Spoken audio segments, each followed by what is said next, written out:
여러분, 우리 오늘은 레위기 14장의 말씀을 함께 묵상하겠습니다. 레위기 13장에서 하나님은 이스라엘 백성들 가운데 있는 나병 환자들을 진 밖으로 다 내쫓으라고 명령하시죠. 왜냐하면 나병이라는 것이 죽음에 이르게 할 수도 있는 아주 치명적인 질병이었고, 또 이것이 전염성이 있기 때문에 이스라엘 백성들을 보호하는 하나님의 방법이었죠. 그런데 이 나병은 죄와 굉장히 비슷한 속성을 가지고 있어요. 죄에 걸리면 죽음에 이르게 되고, 이 죄라는 것도 전염성이 있다는 점에서 바로 그러하죠. 그래서 나병 환자를 백성들 가운데서 내쫓으시는 하나님의 말씀은 공동체 가운데서 죄를 제거하시려는 하나님의 의도도 담겨 있다라고 볼 수 있어요. 그런데 이런 치명적인 질병인 이 나병에 걸렸다가 하나님의 은혜로 치료된 사람들이 있습니다. 나병에서 치료되는 것은 전적인 하나님의 은혜라고 할 수 있죠. 그런데 그 은혜를 받은 하나님의 사람들이 이제 다시 하나님의 백성 공동체 안으로 들어와서 하나님과의 관계를 회복해야 되잖아요. 그럴 때 어떻게 그들이 하나님과의 관계, 언약적인 관계를 다시 회복하고 하나님께 나아갈 수 있을까라는 그 방법을 기록한 것이 레위기 14장입니다. 레위기 14장에서는 하나님께서 나병에서 회복된 자들에게 새의 피를 그 위에 뿌리라고 말씀합니다. 그러니까 새를 잡아서 그 새의 피를 이 나병에서 치유받은 사람들의 위에 뿌리라는 거죠. 이것은 그들을 깨끗하게 하기 위해서는 생명이 뿌려져야 한다라는 것을 의미합니다. 그러니까 나병 환자를 깨끗하게 하기 위해서 피가 흘려져야 하는데, 그 피는 궁극적으로는 우리의 구세주이신 예수 그리스도의 피를 의지하죠. 예수님도 마태복음 8장에서 나병 환자를 고쳐주시거든요. 여기서 굉장히 특이한 장면이 등장해요. 원래 나병 환자에게 손을 대면 이 나병 환자를 만진 자도 부정해지잖아요. 그래서 레위기 13장에서 보면 나병 환자에게 손을 대면 안 되거든요. 그런데 예수님이 이 마태복음 8장에서는 나병 환자에게 먼저 손을 내미십니다. 이것은 예수님께서 모든 부정한 것, 모든 죄의 권세를 이길 힘이 있다라는 것을 보여주시는 장면이죠.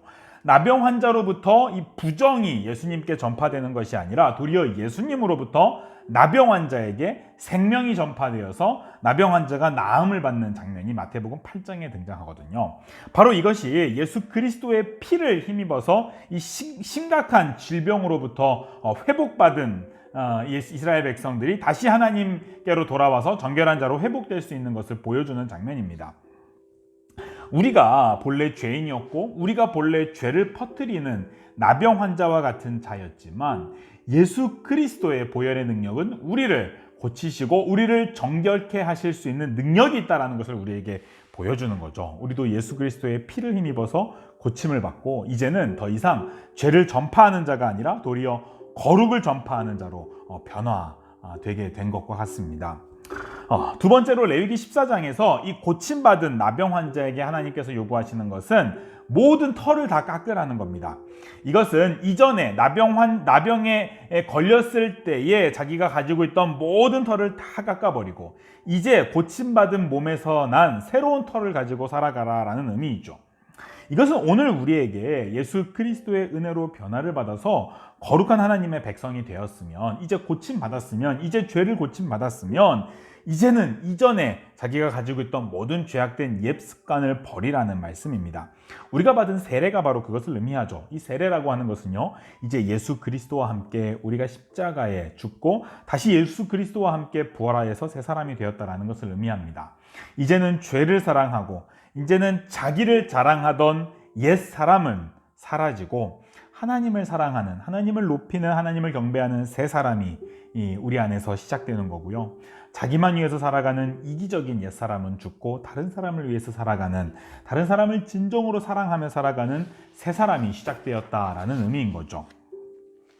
마지막으로 고침받은 나병 환자에게 하나님은 속건제와 속죄제와 번제와 소제를 드리라고 요구합니다.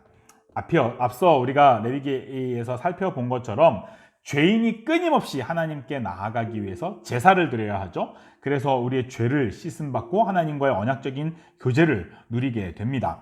나병 환자도 이 고침받은 이후에 동일하게 재물에게 자신의 죄를 전가하고 그래서 속죄하고 그 날마다 하나님께 나아가는 삶을 살아가야 하는 거죠.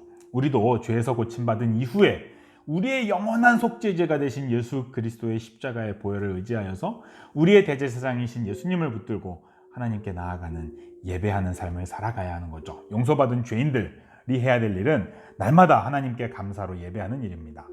사랑하는 여러분, 우리가 이 불치병인 나병에서 하나님의 은혜로 고침받은 나병 환자처럼 죄라는 불치병에서 하나님의 은혜로 고침받아 구원받은 사람이 된 우리들입니다.